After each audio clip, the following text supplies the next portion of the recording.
एक ऋषि का ऐसा भयानक श्राप जिसने हनुमान जी की माता को स्वर्ग से उठाकर एक पल में बंदरियां बनाकर धरती पर फेंक दिया। कहानी शुरू होती है स्वर्ग की अप्सरा पुंजिक स्थला से। उस समय पृथ्वी पर महान ऋषि दुर्वासा कठोर तपस्या कर रहे थे। देवताओं के राजा इंद्र को डर लगने लगा कि कहीं ऋषि अपनी तपस्या की ताकत से इंद्रदेव से भी ज्यादा शक्तिशाली न बन जाएं और इंद्रलोक पर राज न कर लें। अपनी कुर्सी बचाने के लिए देवताओं के राजा इंद्र ने पुंजिक स्थला को आदेश दिया कि पृथ्वी पर जाओ और दुर्वासा ऋषि का ध्यान भटका दो।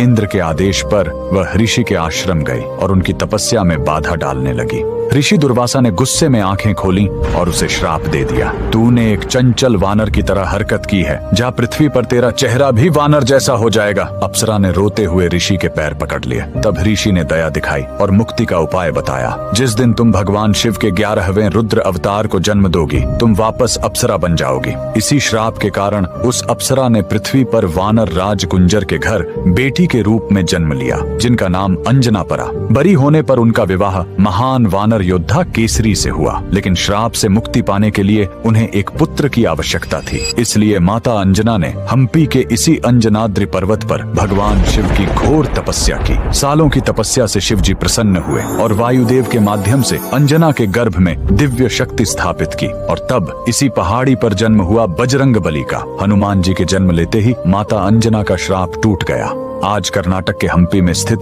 यह अंजनाद्रि पर्वत इस पूरी घटना के गवाह है। 575 सीढ़ियां चढ़कर आज भी भक्त